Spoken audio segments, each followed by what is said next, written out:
Raise your hand if you ever had a fear of something. Let me see. As you can see, some people are even afraid to raise their hands. We all fear one thing or the other. Sometimes we have the same fear for different things. Some people are afraid of spiders. Some people are afraid of... Again, I see one lady over there, she really wants to scream now. I can completely relate to that. Because my daughter, if she sees a cockroach at night, she will go, "Ah!" And she will wake up the entire neighborhood. So I can relate to that. And some people are afraid of snakes, dark rooms, and Draculas. I remember when I was 18 years old, my father enrolled me for a swimming class. And there were 30 men in that class, and I was the youngest person in that class. And the swimming pool was Olympic sized. And the instructor was a swimming champion. For the first 2 days, we spent time at the shallow end of the pool doing some exercises. On the third day, the instructor jumped at the deep end and he started floating and looked at us and said, "One by one, jump." All of a sudden, I became a nice gentleman. I looked at the others and said, "After you." After you, sir. So one by one, everybody jumped and they started clinging to the sides of the pool. Then eventually, I was the only person standing.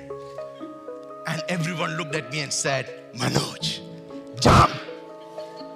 And I looked at the pool and the pool started to move. And the pool started looking at me. And I thought maybe I should run and then jump in one step. I ran to the edge of the pool and I froze. I can't jump, I won't jump, and I didn't jump. I wondered why. It took me years to find out an answer. You see, sometimes your fear are not about life-threatening situations. Sometimes our fears are less traumatic and more problematic. Something that stops you from living your truest potential. For example, some people have a fear of rejection. Because of that, you will not ask for help. You will not ask for a pay raise. Or you will not ask for a date. Some people have fear of people in authority.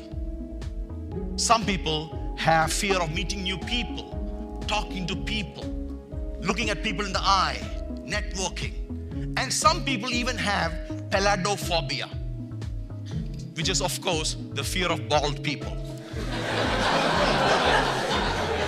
Today, I'm going to share with you a definite process, a 3-step process that you can use to break your fears.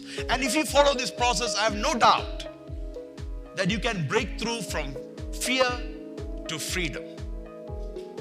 You see, the first question is, are you born with your fears? Are you born with your fears? The answer is yes and no. Based on research and studies, it turns out you're only born with 2 fears. One is the fear of falling, and the other is the fear of loud noises. So what about the rest of the fears? Where do you get it from? We learn our fears. And who do we learn it from? From people we trust. Parents, teachers, caretakers, and siblings who tells us scary stories about places and things. Don't accept food from strangers. Have you heard that before? And now every stranger is a suspect. Then of course there is God. If you do not follow his instructions, you will end up in hell. And hell turns out to be a dark place in the basement with a lot of sadists hanging around. So you should better watch out. And that is the bad news. The worst news is God is also stalking you all the time. He sees you when you're sleeping. He sees you when you are changing. Yeah. And he can also hear what you're thinking. So, sir, no dirty thinking tonight. So, you see, you start to become self-conscious. You start to even be afraid of your own shadow eventually if you're not watchful. Then, of course, we all have our own fair share of negative experiences, several negative experiences, which shapes our fear about places and things. So in short, we learn our fears. But it's not necessarily a bad thing. Our fears have helped us survive from predators and natural disasters. It serves a purpose. But the question is, can we unlearn our fears? If we can learn our fears, we can also unlearn it, fortunately. So let's start with the biggest fear of all. What's the biggest fear of all? Sorry? It turns out, based on research and study, the number one fear in the world is the fear of public speaking. So people are rather willing to die than speak. Now, the question is, why, without going into details, why that is the fear of public. A lot of research have shown that is the fear of public. And let's start with that. And I'm entering familiar territory because I used to be afraid of speaking. I am also the world champion of public speaking. Which that means is, as a world champion, as a professional speaker, as an international author, and as a coach, I get to travel the world and speaking and coaching. So I meet different people.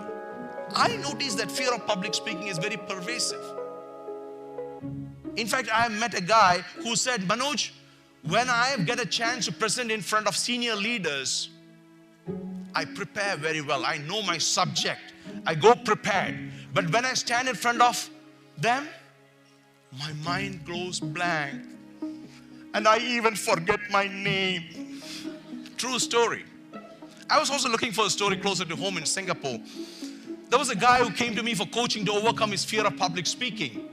And now he was so afraid to speak that he will not speak to anyone outside his immediate circle of family and friends. And if you ask him to stand in front of 10 people, he can't even say his name. Today he can stand in front of 5,000 people and speak. And every time he speaks, he gets standing ovation and standing invitation. And if you look at him, every time he speaks, he can engage the audience. And also look at his schedule, he's sometimes more busier than me. That leads me to the number one point in overcoming your fear of public speaking: expectancy. You see, Hitesh, for example, even though he had this morbid fear of public speaking, he always believed he wanted to be and he can become an international speaker. So he chose to believe the unbelievable even when there was no evidence. So, to overcome a fear of public speaking, you need to have an expectation that things are going to go fine, to ability to believe in the unbelievable. A research by a famous American psychologist, Julian Rotter, he says, our decision to do something is based on two things. One, our expectation of the outcome. Number two, the value we associate for that outcome. Which means our expectations drive our behaviors. Remember, when I was in the swimming pool, I also had an expectancy. I expected to drown. And that's why I can't jump. When I was 9 years old, my neighbor's dog chased me. And on that day, I became the fastest runner on earth. And I stopped trusting dogs. Now, the thing is, not all dogs are going to chase you. So here is the thing. Expect the best even when you fear the worst. Expect the best even when you fear the worst. So when I look at people, I also see two groups of people. When I ask them to face their fear, what they do is one group get immobilized by what's going to go wrong. The other group start to expect that things are going to go well. At least they see possibilities in the better outcome. So that's all about expectancy. Number two, exposure. You see, the more you see, the less you fear. And the less you fear, the more you do. And it's a cycle.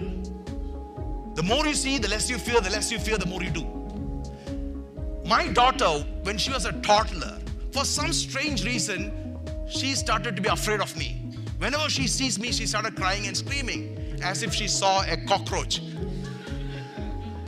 After I spent some time with her, we became familiar, friendly, and she also made peace with the cockroach. My organization's name is Thought Expressions. We help people to overcome the fear of public speaking and speak at a professional level. So as part of that, we do something called a public speaking masterclass around the world. So I have a habit, whenever I do professional speaking or when I do this public speaking masterclass, I pick somebody from the audience and ask them to come over here and speak. And my objective is to coach them and to help them overcome their fear and experience that process. And of course, I do this in different cities. What you will find is once you find your voice, you will have the courage to go beyond your comfort zone. This was an auditorium in Poland. And I got a lady to come up on stage and coached her and she started speaking. But then she did something surprising. She took off the mic and left it on the table and said, I don't need a mic. And she started speaking, projecting her voice into that big auditorium.